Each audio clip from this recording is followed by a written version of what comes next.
about complete streets, redesigning streets, reallocating portions of them to other uses, and how cities are thinking a more complete spectrum of transportation and living. So with that, I want to introduce our moderator for the next session, Neil Gorenflow of Shareable, who's going to bring his panelists on up. So Neil, please take over from here. Thank you. Yeah. Thank you, Greg. And I brought my skateboard. This is how I got here today. And yeah, panelists, come on up. Let's do it.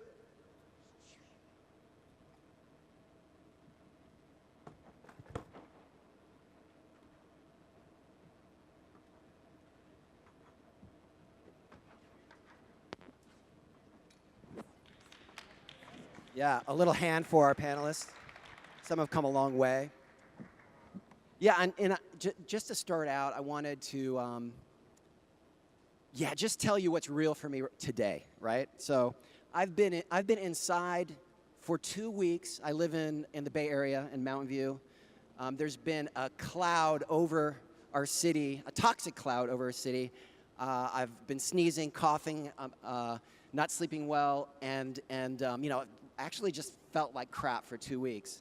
And you know, I've been reading the news about the fires, both here and up there, and you know, clearly made worse, you know, by global warming and you know, that devastating, you know, loss of life and property. I mean, it's weighing on me, and you know, a town of 27,000 people, Paradise, California, was literally wiped out off the map by the ferocity of the fire. And you know, this kind of adds a strange, for me at least, maybe you too, a strange new feeling about the future, you know, that we're entering a new epoch or era with new and maybe not so rosy expectations or mixed expectations. And you know, in one of the news reports I read, it was of this nurse in the hospital in Paradise who got all the patients out with her crew and then got in her car, got trapped. She called her husband and said, I think I'm gonna die, I love you. And he said, don't die, get out of the car and run. And that's what she did. And she ran and she found a fire engine and knocked on the door. The firemen came out, put her out. She was on fire. It was like the fire was chasing her down the road. And she got in and they said, we don't know hold on tight, we don't know if we're gonna make it. So that kind of story, and that image of her running for her life on fire is, you know, somehow symbolic of our times. You know, there's a new, you know, for me at least, a new sense of urgency or radically rearranged priorities, and it just makes me ask, like, you know, what I'm doing today, does it matter? Does it make sense considering what's happening? And I asked that about the panel. Does it make sense to do this panel? And after thinking about it, I came to the conclusion that unequivocally that this is important, right? That it matters today, right? That what you are doing and what the panelists here are doing is of vital importance. And the reason why I think that is, and I was kind of reinforced by this idea by a guy named Otto Scharmer, right? Who wrote this article recently. He's a social change theorist and practitioner, MIT professor, you know, well-regarded, and he said in this long recent essay that the most important and impactful change happening on the planet today is a bottom-up movement happening in cities and states, right?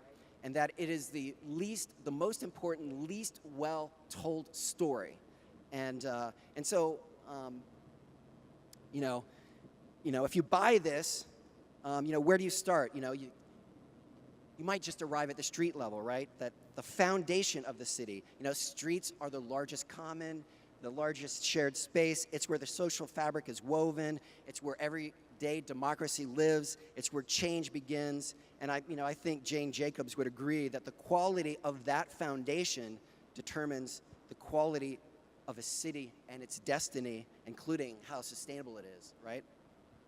So with that, let's kick into the panel.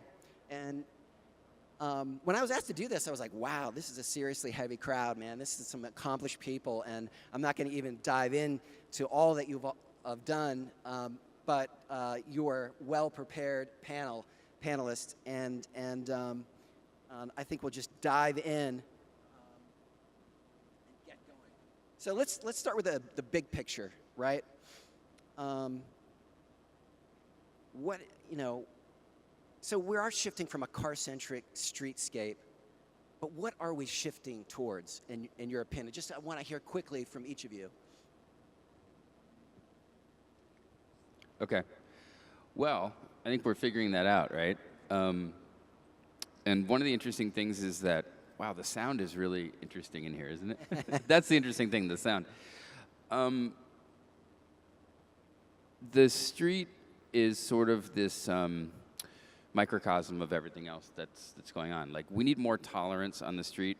Like, right now, it's just so skewed towards one mode still. And I think that forces an intolerance of all the other modes. And fundamentally, people sort of do what they're told.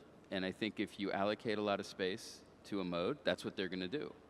And so it's been this chicken and the egg argument that we've been having for decades.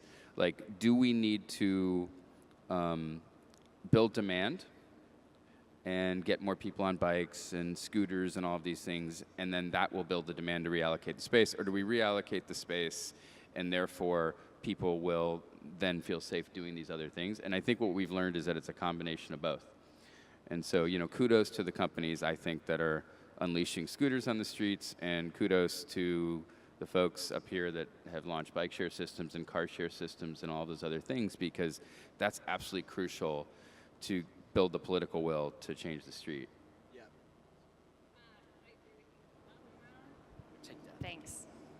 All right, I'm going to switch my friend Gabe here.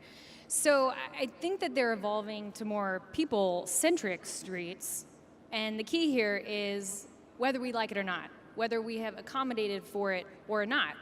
And in places where we have accommodated for multiple modes, it works very well. It feels good, especially if you're on a bike or a scooter or a pedestrian. You feel that you have been designed for. In places where you have not been designed for as a bike, a scooter, or pedestrian, you can tell. And unfortunately, what we're seeing in cities that have not, and I live in Austin, Texas, which for the most part is very auto-centric, we see scooters in the middle of traffic lanes, and and the good news is that scooters has brought a whole new group of non-auto oriented folks into the fold who have never looked at the street in a way other than it's for cars, are now starting to rhetorically go, you know, this feels a little odd to be in a car lane, but it also kind of feels weird to be on the sidewalk. In places where we have a great cycle track on our 3rd Street in Austin, it feels great. So my point is that, yes, they're evolving people first, so we better get ready. All right. So our vision, actually, or my idea here on that point, is that we are more and more living in big cities like LA, where actually the city is offering resources, infrastructures that we need to share. So the mobility and the demand in terms of mobility is getting bigger and bigger because you have more and more people living there. The thing is that the scooter, like you say, yes, they just pop up very recently in all cities, and they are using the sidewalks. But the problem is not only there. There is a lot of people using their cars. We need to share the streets, the roads with too many cars. The infrastructure is also dealing with the parking. We share the parking, but there are not enough parking space as well for all the people to park their cars. So the idea here in redesigning the streets, or even redesigning the infrastructure, the resources of the city to allow all the people to live on a good approach and very quietly in the city, it's about to find and design solutions that can really optimize the usage of those resources, those infrastructures. And this is where we're talking about sharing the mobility solution and sharing the streets as well. And that's what we're intending to do, and we try to resolve in this panel. And obviously, it has a big impact on how to redesign the streets and the city to allow everybody to commute properly. Yeah, great. Jen, let's hear from you. So I would say that yes, they're evolving. I think one thing. Just get a mic. There's a switch down here. Much better. Thanks. I'd say that they're definitely evolving and that there's absolute change happening. I think one thing that we need to keep in mind is the equity factor. And so distributing it to everyone. And when we're thinking about designing, I think a lot of the focus is placed on adults. And we really need to start designing with kids in mind. When we're looking at all of these different mobility solutions, they're not targeted to kids. And when we think about 20% of our population, 14 million kids living in poverty in urban settings, we need to make change happen and really, really focus on the need that exists for those kids as well. Yeah, I find very interesting what you just said, because for those who don't know the Paris region, it's 12 million inhabitants. It's a very dense region with Paris in the middle, but also with very remote areas, with people who don't have access to jobs or less access to jobs, to transportation. So for us, as a Paris region, it's very important to have this in mind and to facilitate transportation networks from suburbs to suburbs, also in the direction of Paris where most of the jobs are. We are not against the private cars. We see it as a shared, like the future for us is a shared car. It's also for AVs, for instance, we see it as semi-public or public transportation rather than private autonomous vehicle. And so we're working on this. We're working also on delocating the jobs around Paris with co-working station, with also we are talking to big companies so that they can postpone the time of arrival of their employees so that we smooth peak hours. So we are working on many areas to improve the access to transportation for everybody, not seeing private cars as an enemy, but as part of the whole system. Yeah, that's great. And I want to go back to you, Jen. You know, like kids, they have a really intimate connection with the street. They're right down there. You know, it's every little pebble and crack is something that they probably notice, right, and can impact their quality of experience on the street. Tell me what is the biggest barriers for you to bringing more play to streets, and what are some of the solutions you're implementing right now? So unfortunately, I don't think that people see play as a priority. I think people see it as a luxury and kind of an afterthought, but really it's a necessity. And so when we start to think about how kids are using dense urban areas, streets and sidewalks, for the majority of the kids, especially those living in poverty, it's their front yard. It's the only space that they have that they could claim as their own. And so one of the things that we're really trying to drive is influencing others on making play a priority. So at Kaboom, we're investing quite a bit of resources into city partnerships to try to start at the city level and make change happen by bringing like-minded people together that believe that play can be a solution, but also making play an easy choice. And so for the past 22 years, we've been working on building playgrounds, one playground at a time. And what we realized was that we can't really scale our work by just doing that. So we've invented this notion of playability, an opportunity for us to really consider how we can measure the play scale within a city entity, and then started to create this initiative called Play Everywhere, which is forcing people to put play into everyday spaces, so that when there's these moments of downtime, when kids are transiting from one activity to one of their 15 other activities, whether it's going to a DMV or the laundromat or some of these other areas where there's downtime, is really providing some moments of play in short, easy, and replicable manners, so that it's not a destination playground that most kids can't get to in some cases, but it's really a corner store for play where you can have small little installations that can provide moments of curiosity, imagination, and playfulness in the daily lives of kids. I love the vision and also the implementation, very shareable. Alexander, I want to go to you too. You talked about what you're doing in the region, and you know, I live in Mountain View, and the rise of micro-mobility there is incredible. People are whizzing around on all kinds of things. You know, they're boosted boards and scooters, and you know, and for every brand that you know, there's 10 other brands. So there's this real proliferation, and also the capabilities are amazing and growing every day. You know, 25 miles an hour, 40-mile range is not uncommon. I've seen some solutions like that. So I'm wondering what you're doing to the bike plan and in general to accommodate this new mode, which is going to be a mass popular mode, it looks like to me. So in fact, we are seeing this really, this is developing right now, all the electric, how do you call them, electric scooters, bicycles. So our role as public authority is really to create, of course, the infrastructure and make it easy for people to use it. What does it mean? We are investing massively in parking lots for bikes near the station. We have one of the most developed public transportation network in the world, and we are investing massively again, like to develop new metro stations, new subway stations, but also investing in this micro-mobility. As I said earlier, people, most of them work Paris or in the close suburbs, so we need to bring them at the really close to Paris, so that they leave their car if they can't do other way, and then provide parking lots for bikes, also parking lots for cars. So we're investing in this, and our role is really to facilitate the use when they are entering Paris, for instance, of all these micro-mobility solutions.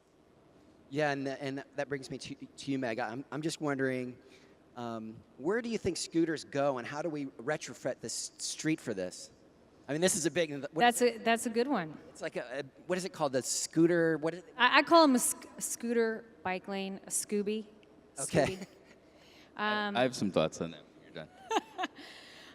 I mean, I think it's when a really great grade separated bike lane is there, it feels natural. We're thinking a lot about how to accommodate transit in street when we're talking about throughput and making our streets work for us and how many people can we move efficiently. Transit's always going to win that fight. However, as a first mile, last mile solution, obviously micro-mobility is one of the best and additionally one of the most dangerous when mixed with traffic. So I would argue that accommodating through some space allocation, perhaps through a Scooby lane, is very important, and that general rules of the road, which our friends in Amsterdam who know bike etiquette very well, passing on the left, for instance, should apply. This is just a culture we need to grow, and I think scooters and bikes and all forms of micro-mobility, including tech bros on boards, can really work together if we just all kind of our DOTs help us refine our etiquette in this space. Wow, I just got called a tech bro. It's not you, I'm talking about my Austin bros. Oh, thank you. Yeah, and where do we put them? I'm going to defer to Gabe Klein. Yeah. No. So look, the Dutch sort of grade separated, segregated facilities. That's the goal. I think like that's the bike lanes, right? Yeah, but where you have the sidewalk and then you step down to the bike lane, you step down to the transit lane, and there's another transit lane. Maybe there's one car lane, right? Sure, that's where we want to go. The problem is we've built out this system that's so screwed up. And so I think the question is, what do you do in the interim? Because we only rebuild streets like every 30 years, and that's if you have budget. I mean, it should be every 15. Nobody's got the budget to do that. So when you rebuild the street, you want to rebuild it as a complete grade-separated street. So I'm actually writing a piece right now. Hopefully it'll come out tomorrow. I want to read it. Send it to me, man. Yeah, I will. So back when I was running the Chicago DOT, we looked at all these arterials, and we said, what if we just took one lane and shrunk it down to like 8.5 feet on these 4-lane arterials, 2 in each direction, and made one a slow lane? Because we were putting in protected bike lanes, and I noticed that people were starting to skateboard, roller skate, run in them, walk their dogs. And we went from this time when the street was all about like how fast could you move traffic. Yeah. Then it was like sort of where we are now, which is how much throughput can we get? So you don't really need to go fast. You just need to move as many people, and you can get like 11,000 people on bikes. You can get 20,000 on transit or 30,000 per hour on transit. And now we're moving to what you were talking about, which is like, what is the place that we want to create on the street? And you look at the scooter, and it takes up, or the bike, it takes up so much less space, right?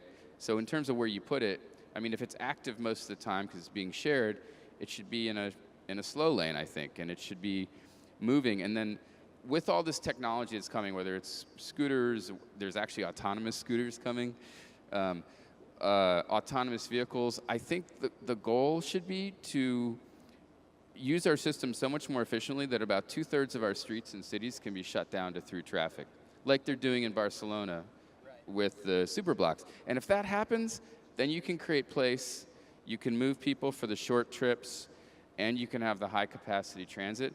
But I want to live on the street where there's nothing, it's just walking street. Like that's where I want to live. Yeah, I'm from, as I said, I was from the Bay Area. We have the best weather in the continental United States. It's awesome, and I was part of this thing called Connect SF. It was like scenario planning for all the transit agencies. It was like a public process, and everyone was in love with like autonomous vehicles. And I'm like, why? Like we could get around on bike, on all those different mobility modes, have like transit that can accommodate all that, and create the lanes and the thoroughfares you need, and do, everyone could be outside getting around, pretty easily and quickly, right? And it reminded me of the power of the car as an idea, and also the power of the car business as influencers. So Meg, I wanted to ask you, like, how do we counteract that? How do we kind of create a new vision and a new idea that has the power to counteract the car companies? Yeah, well, I would love to hear how our French friends are battling this problem with the EU. Our federal government, we have a tradition of strong lobbies with the OEMs. And for the OEMs that are in the room, this is not a surprise. Basically, the way it works is that OEMs lobby state legislatures to make preemptive laws to prohibit cities from dictating the way that cars work, and that can come at a higher level. And one of the most recent examples of this is a General Motor crafted bill that passed in 5 state legislatures. In Texas, it's known as 2205. And it prohibits a subdivision of the state, AKA a city, from pricing, regulating, and extracting data from autonomous vehicles. Translation, the cities have no power. And we can have these nice conversations about how city DOTs should regulate the street, but they're going to get their hands slapped because the state legislature is going to say, actually, that's illegal, and it's been illegal since 2017. So the OEMs they have a head start. I think it's up to those of us interested in making equitable streets that are people first, AKA urban areas, need to lift our game a little bit when it comes to lobbying. Here. And we got to lobby. We have got to go to our state legislatures where these decisions are being made and say, absolutely not. That is not okay, and it's not going to happen on my watch. And right now, as a field, we're not doing that at all. Right, and there seems to be a kind of lack of vision, that's how the automobile industry, they did an amazing sales job in the American public, right? They like created a vision of America where the car was indispensable, right? I think the similar thing needs to really happen here, right? And I want to go to you, Arnaud, and ask you about Blue LA car sharing. How do you see your business fit into a kind of larger vision, a larger, different vision? Yes. So maybe let me just describe what is Blue LA here in terms of car sharing operation, because it's pretty specific in a way. Or right now we just launched this year, and we are actually constructing a lot. We're doing a lot of construction in LA for this. So we are participating in redesigning the streets right now in LA. This car sharing solution is totally electric, because we aim to support and to help the city to reduce their carbon footprint for sure. But what we're trying to do is delivering a solution that provide cars to anybody. So here in LA, in downtown LA, and also in low-income area, to really provide an affordable and easy way to get the people using a car. We're targeting short journey trip. It's not dedicated for a rental that can last something that 2 or 3 days. It's 3, 4, 5 hours. That's the idea. But I was saying that it's not only a car sharing scheme with cars, it's an electric vehicle infrastructure throughout the cities, and there is a reason for that. We are creating stations where it's dedicated for the Blue LA operation in a sense that when you will be taking a car, it will be very easy for you to drop it. So we want to have an impact on the city so that you are not losing your time in finding a place to drop your car. And that's kind of an organization to have the car not being dropped anywhere on street, on the curbside, but at dedicated stations. And that's to obviously promote the availability of the car, but then we need to have a lot of stations throughout the city. And also to ease the travel, the journey from an end user perspective, so that we don't lose our time to find a bay and the space. Thank you, Christophe. Yeah, and you touched on the issue of equality, and I wanted to go to Jen about that. And how can play help us tackle inequality in cities? So Kaboom exists because of that exact issue. We were started because kids died because they didn't have a place to play and they suffocated in their car. And what we realized was that that's weird. Playgrounds don't exist in the places that need it most because the resources aren't fueling to the areas that need it most. They're being fueled to other places. And so we set out on our journey by providing playgrounds in those areas that needed it most. Otherwise, they would not have gotten them. And now with this new concept of play everywhere, we're doing just that, right? Is looking at where there's the need and providing play solutions to fill that void. And so an example of that was one of the challenges that we launched right here in LA, where we partnered with the mayor's office. Luckily, we got some funding from Keurig Dr. Pepper through a Let's Play initiative, where we were able to grant communities opportunities to innovate ideas and install them in their communities, as long as they were open to the public and addressing some of the needs of the communities. With the mayor's office, we identified what they call park poor areas. We call play deserts because we use an asset-based community development model. And so I love it, play deserts. That's so great. We try not to say that anything is poor. All places have some talents and resources. And so we were able to provide small, replicable play solutions in these areas that otherwise didn't have access for kids to go out and play in a smaller scale, so that we painted sidewalks as coloring book plazas, created little miniature golf areas called the Little Tokyo Open, activated sidewalks with movable street furniture and wayfinding signs in different small ways to allow kids to play, really shining the light on their innovative ideas, but then partnering with the city agencies to help mentor, implement, get through some of that red tape, and then provide proof points that then we can continue to work off of as we're influencing other cities and as we're creating the case studies to make the point that, look, like these small replicable ideas can go into these areas where there are no access to play opportunities, and then hopefully scale that work and replicate it as we continue to move forward. Yeah, that's awesome. It's like getting really granular, and that, this way you can really move fast, and, it's inexpensive, quick, and you can, reach and meet those needs in a quick way. So that's very shareable. And I wanted to go to Alexandria on the similar question on equity. I understand your region is investing heavily in building a tech startup infrastructure, including in transportation.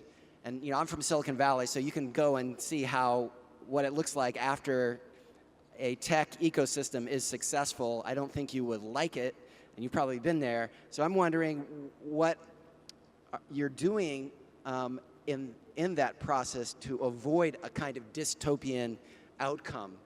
And what do you think? Yeah, I already said a word about it, but I just wanted to react on the AV issue. I think it's cultural. What I say, like in France, we don't see the AV vehicle as private, but what we are investing in is really in semi or public transportation. You saw, every one of you, Navia outside, which works. For instance, we are doing experiments. It's in Paris La Défense, which is the first business district in Europe. And so we are launching AV vehicles, public AV vehicles on highways. So right now we are really experimenting. We have all of course, the Olympics coming just before you. And we have this kind of deadline where we want to show all the things that we can do in terms of AVs. For us, it's very important to keep this public transportation in mind because it's a way for us to also to fight against the public space competition in the city, in a very dense city like Paris, but also to fight against pollution, noise pollution, air pollution. It's the reason why public authorities are investing in AVs, for instance, because you have about 1 million people in the Paris region who live in an area where the pollution threshold is passed like every day. So this is the reason why we're investing in it. And I heard what you said about like lobbying of car producer. We have a good experience for now. We are working with, like I know that Renault Nissan is in the room, startups, PSA. We are working with them on all this solution for people. And also, just for I think it's more funny, we are also investing on public transportation. We are not on the roads. Like we are experimenting right now, like with a startup, Sea Bubble, which is a flying water car which literally flies on the Seine River. So we are very open to experimentation. We are investing massively in startups. But as I said, equality is very important for us. All the remote, like in the Paris region, I'm in charge of economic development, but also of remote areas. So we pay a lot of attention to this equality, and all public authorities are right now investing in the Grand Paris Express, which is to densify again the public transportation network. You have like 70 new stations, 30 billion euros we are investing right now to double and to give access to all the suburbs, also to transportation, to jobs. And one other thing we are doing is that we try, like in Paris region, jobs are on the west, people live in the east, basically. So we're trying to create new areas. Like in the east, we are working on smart cities. In the south, you have Paris-Saclay, which is one of the biggest innovation ecosystem in the world with Silicon Valley, Israel, and Shenzhen. And so we create this other area of jobs, of startups, and so on, so that people can have access easily to jobs. Yeah, and you know, at home, like I see autonomous vehicles like 10 a day. They're like everywhere, and you know, and I come from a tech analyst background, right? So I know the industry pretty well, and it looks to me like they're gearing up to like create some more monopolies for themselves. So I'd like to hear a counter argument. Who wants to stand against AVs for a moment? Oh. Against AVs as a sort of delivery, you know, I mean, basically, it's just technology, right? It's just a tool to move. Really, it's just technology. But I know, it sounds silly, and yes, we know it's going to change the world to a certain extent. We know that automation is changing the workforce, and it's going to change the way people move because it's going to lower costs. But the reality is, we've already seen this with Uber and Lyft, right? You know, it's still only like 2% of trips in cities. It's going to take a while for it to be sort of mainstream. I mean, I think you'll see fleets launch in 2021 and 22. But they're going to be smaller fleets.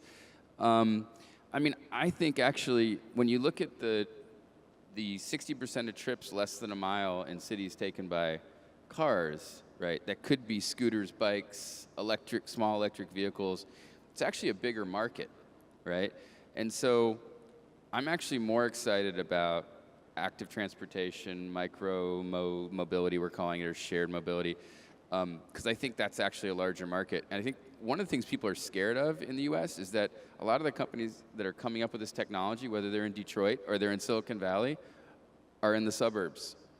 And they don't really understand cities. You know, even Elon Musk, who I have a lot of respect for in terms of his intelligence and his ability to shake things up, you know, he drives everywhere.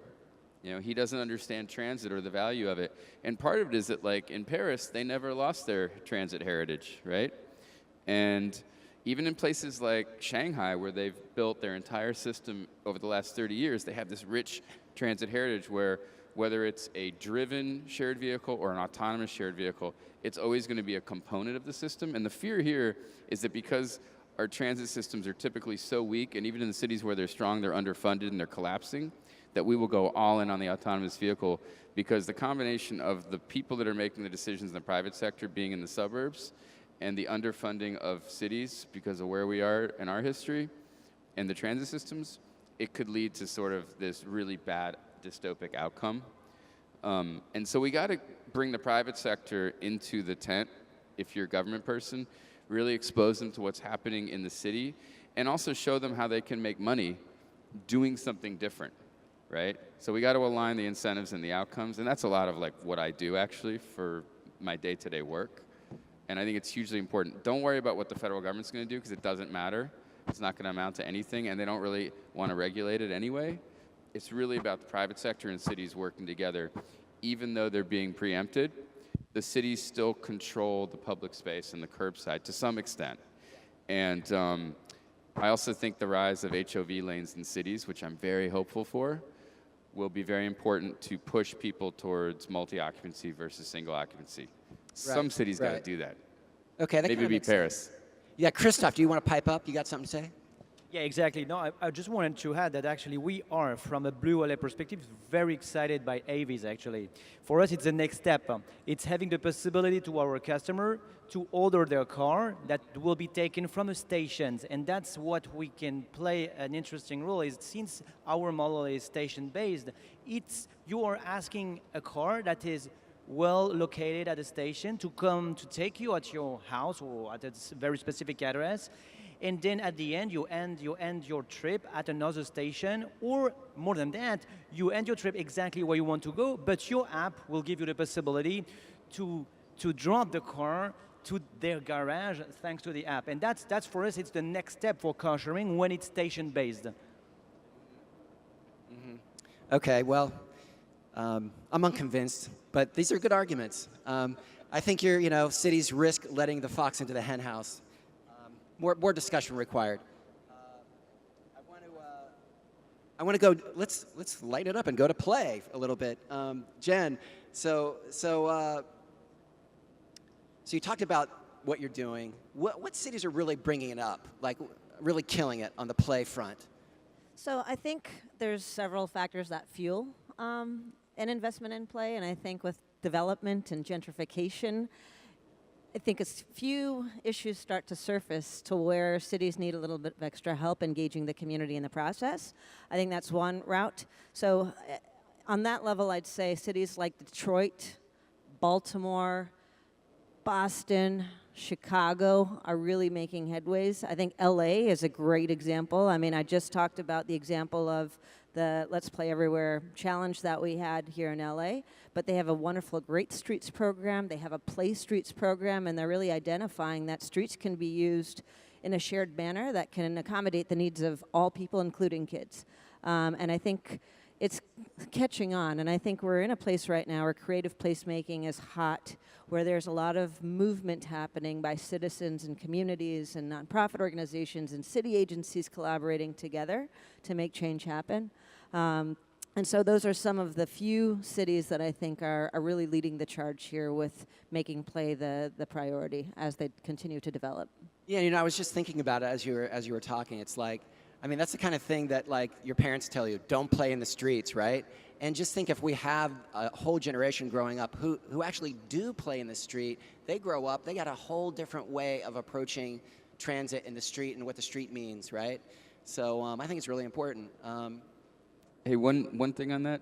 In Chicago, when we went, so we wrote a Play Streets plan when I ran the DOT, and we went to go pass a Play Streets ordinance. And I'm more convinced now than ever, looking at the modes people are using or the things people want to do with the streets, nothing is new.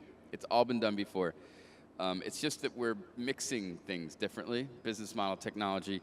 And so in this case, we were like, how do we institutionalize Play Streets in Chicago? Well, let's pass an ordinance. So in our research to write up the ordinance, we came upon our own ordinance in Chicago. I think it was like from 1923.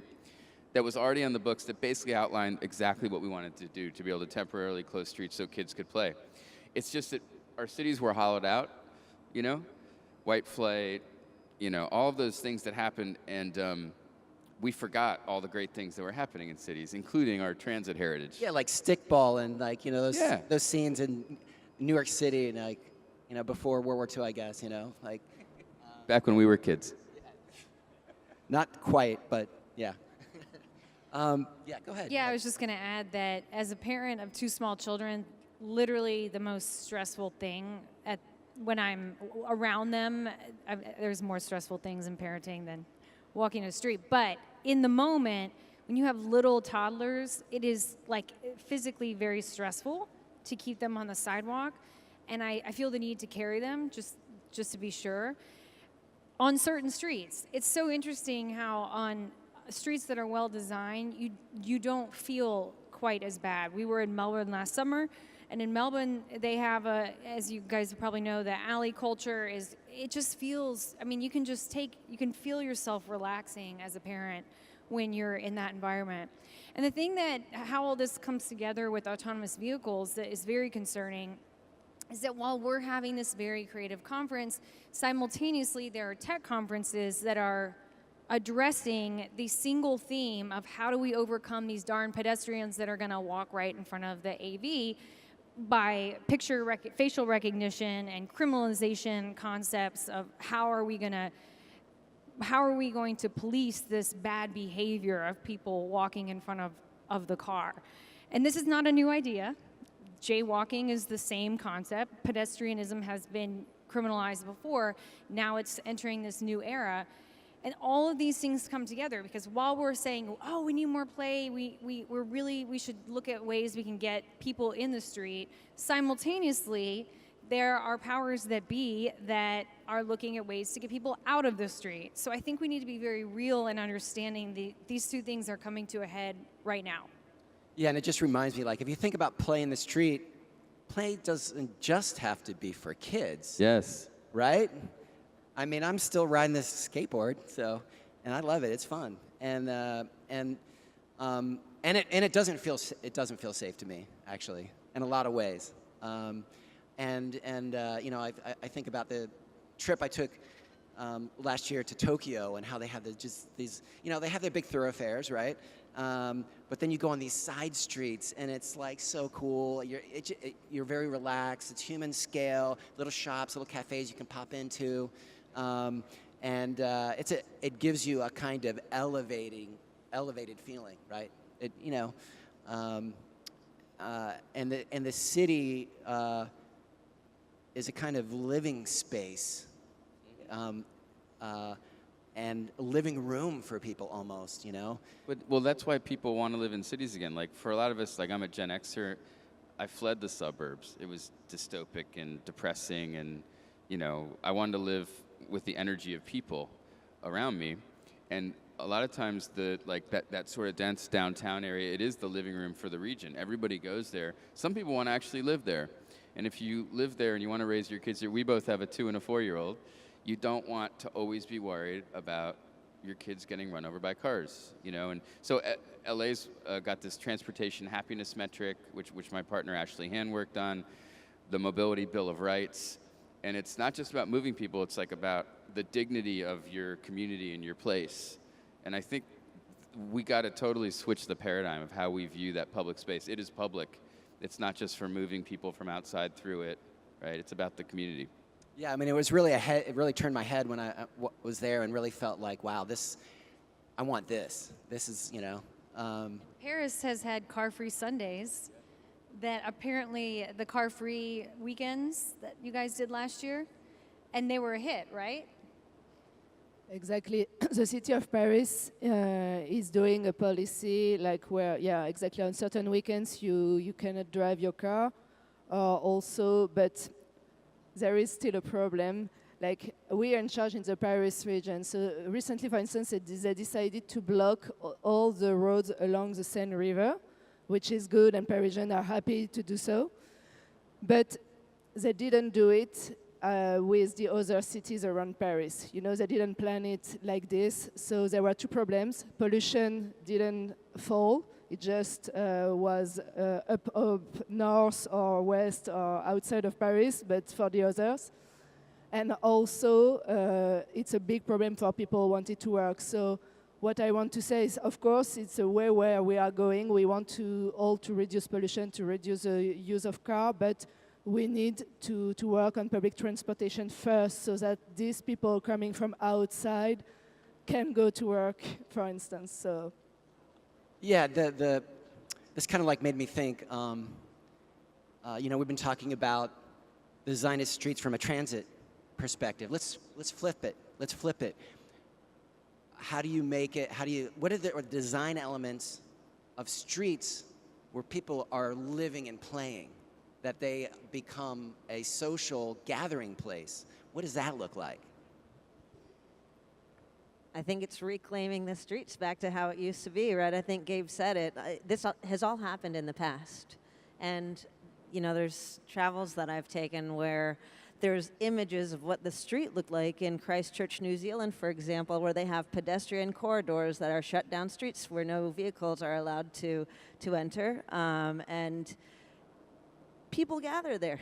You know what I mean? Like, all you need to do is set a little spark and it'll catch on. In San Francisco, we have open streets as well. We have all sorts of different programs, and it's magical. I mean, the minute you close down a street, people come out and play, and people bring their own games. You know, sometimes you don't even have to activate it in a way that's changing the infrastructure. So I think it's just a matter of piloting a few programs and really allowing people to have the dignity and to share the space and to, if given the opportunity, including them in the design elements and really allowing the community and the kids to be a part of the decision making as we're designing for the future. Yeah, it's yeah, and you have play streets also in San Francisco, right? Yeah, and I've participated in critical mass a few times. You know, it's in cities around the world, and you know, it's a little anarchic, which is fun and a little dangerous maybe sometimes. But I did, you know, when I participated, I did get this feeling of like, damn, this is what it feels like to ride down the street and not feel like you're gonna get killed in the next second. Right? Like, how do we bring more of that without like creating a kind of controlled riot every Friday or something once a month? Well, I think we need to balance the system. I mean, as you were saying, look, for folks that have disabilities who also want to be able to access these street parties, we can't hate on the car all day long because it serves a phenomenal purpose. I went to grad school with this woman who hated cars so much that I just had to remind her, like, you better hope that if you get hurt and need an ambulance that they don't judge you for your car hate, because guess what? It's going to save you. So it serves a purpose, and I think the best cities in the United States and in all around the world prioritize their networks and look at different corridors differently and have different street hierarchies. You guys can probably talk to this. And street hierarchies are a really good way to say, all right, these streets are going to be our high capacity transit corridors. These are going to be more of our collectors, and we hope to get more bike ped and scooter and micromobility traffic on these streets and establishing that. But that takes being proactive about it. We're very reactive. We're sort of like, oh yeah, no, yeah, yes, that looks good. Let's put a bus lane there, and that's not really safe for bikes, so let's make them go to the next block. And we probably need to be a little bit more cohesive about how we think about it. Well, even like when we mentioned super blocks earlier, you know, they've got the arterials around a neighborhood focused on transit, pick up and drop off, and then the phase one is, you know, you can only take right turns into the neighborhood and right turns right back out of the neighborhood. So there's really no through traffic through these like 6x6 block areas. And then phase two, like there will be no through traffic. Like they won't allow vehicles in unless you like live there. And I think you're absolutely right. Like we got to view the local streets where people are living and kids are playing different than the collectors and the arterials. And I think this autonomous future hopefully will lead to decisions where we can really classify the local streets as, for the most part, non-vehicular streets. I think that's where we want to go. And we got to start vocalizing that, because I don't think people are aware that that's a possibility. Right. Yeah, that's a great thing. I would like to add something here. So we are working on a very interesting project actually in London, where the purpose of the development is to create very clean streets, clean with regard to the air quality, but not only having the kids being capable to play without in a safety environment. So it's not only closing the roads, but it's really creating a bigger environment where people can live, enjoy the streets, and benefiting of a good air quality. And this needs to be actually really, it's policy driven, it is to be regulated, it needs to be a decision. So in London, they are actually piloting in a few boroughs ultra low emission zones.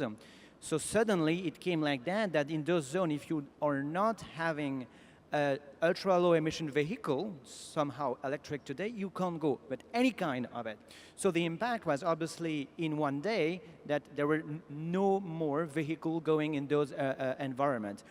Obviously, you can only implement such a policy, such a project, if you're also adding the possibility for the inhabitants to have a car. And we have been asked to actually roll out stations exactly like Blue LA.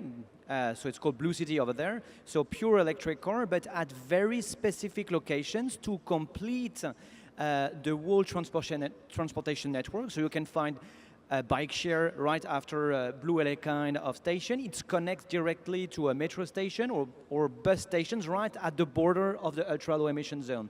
So the people living in that area actually, they can't drive their own car if it's a diesel or a high pollution car, but they have the car available electric like Blue LA, but directly and intelligently connected to the whole transportation solutions throughout the borough in London. That's cool. Yeah, that reminds me of, one of the things Shareable is known for is our coverage of all kinds of sharing modalities in transportation and in the economy and housing, etc. And in our new book right here, get your copy at shareable.net. There's a free copy, so you can get a PDF. At shareable.net, and one of the things that we saw in our research is some places in Northern Europe are kind of at the neighborhood scale doing these like mobility hubs, right, where you bring together like the bike share and the scooters and the bus stop and so forth. I mean, have you guys seen that, and what do you think of it? It's awesome. They're actually doing that in LA. They've got plans for, I think it's like 13 hubs over the next couple years, and they launched one at Wilshire Boulevard at the NACTO Designing Cities conference. But yeah, like you want the first and last mile connectivity, so you want people to rely on transit, right? And then you want them, when they get to the transit station, to have the bike or the electric bike or the scooter or the access to ride hailing or the car share vehicle that they can then take one way to their neighborhood. And so it's really logical. Like, you don't even have to be that smart to figure this stuff out. Like, people need connectivity, and if we don't provide that connectivity, they're going to feel backed into a corner, and they're going to feel like they have to own a car. And your example is a great one, where it's a combination of sort of carrots and sticks, and you create an environment where, like, you'd be a little bit foolish in that neighborhood to buy a car, unless you're really wealthy, I guess, and you just want one. Yeah, I think it's like the idea of like having these in like every neighborhood, like seems smart. And we've got about 5 minutes left, so why don't we open it up to some Q&A? Anyone have a question? It's kind of hard to see, so yeah. I have a little help, though. Thank you. Thank you. Thanks. You haven't mentioned parking, except by omission in a sense that all the shareable. It seems like parking is the worst impactor, if that's a word, on streetscape right now, because like in places like LA, you can't build anything decent without providing the parking, and it's a huge cost on infill residential development. So my question is, when do you think the cumulative effect of all this sharing and micro-transit will cause zoning people, planners, to reduce parking requirements? The day they stop relying on it as a revenue source. It's not a revenue source for private developers. They have to provide that, and the city doesn't tax it. Yeah, so I will say, I deal with this with a lot of my developer clients a lot. If I can convince a developer to build fewer parking spots, that's a win. Then he or she has to go convince their financiers to do the same. So there is a huge gap in what the capital markets will finance on project developments, and really what we should be doing is going to those conferences and explaining, guys, you are over parking. I mean, we have all the data to suggest that we're over parking big time. The capital markets just haven't caught up. Yeah, but cities are making the move. Like, I think San Francisco got rid of parking minimums. DC has gotten rid of parking minimums. The problem is we haven't gotten to parking maximums. That's where we need to go. The great thing about a free market economy is eventually the folks with the money wake up and realize, wait a second, why are we subsidizing all this stupid parking? And I've done some calculations. Like, we could be giving, so a micro unit's 325 square feet on average. A parking space is 330 square feet. And we have this housing crisis in our cities, and we have these parking garages that are increasingly more and more empty.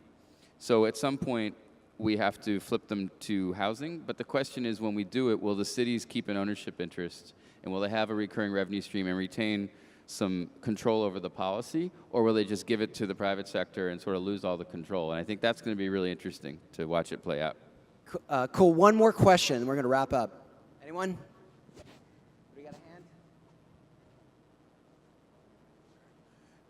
All right. A little hard Hello. to see. Hello. My name is Gerard Wright from BizFed. I'm right here in the back. Okay. All right. Great response by Alexandra, the need to build the metro, because that's important for all of us to come together. One question, where does goods movement, in terms of if you've gotten your delivery from Amazon, you've gotten your delivery from eBay or wherever, how is that going to help? How do we integrate that into sharing these streets and making sure our goods are delivered to our small businesses and to our neighborhoods? Did you get that? I couldn't, it's the room. Yeah, I couldn't. Sorry about that. It's hard to hear. I couldn't hear the question. But was it about Amazon affecting small business? No, it's more of goods movement and how we integrate that into redesigning and sharing our streets. Did you hear that?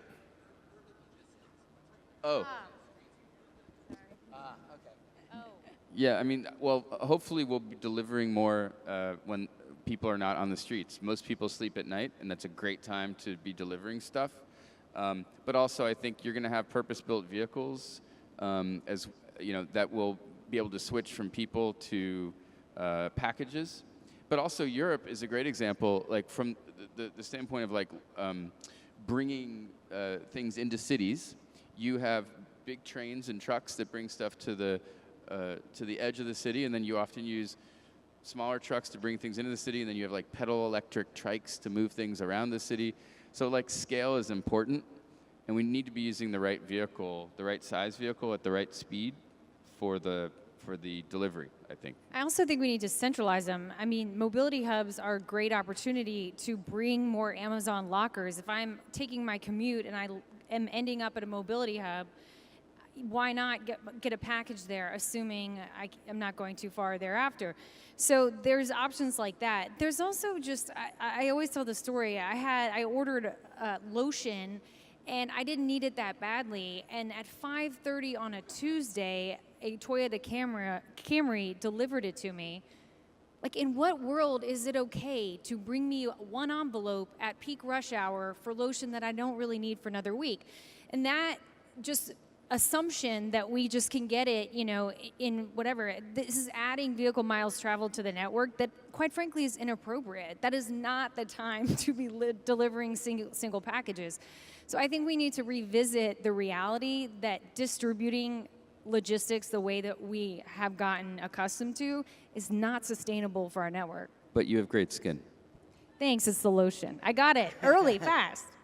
Yeah, and then there's the shareable approach, which is to have a library of things in every neighborhood, and that people can store their goods there and then make some portion of their goods available to their neighbors. And this can also be done in public parks and public libraries, which we see more and more of. So there's also, I think, another vision that isn't a platform vision, exactly. Well, with that, this has been a fantastic panel. I really enjoyed this. I hope all of you did. Let's give our panelists a big hand.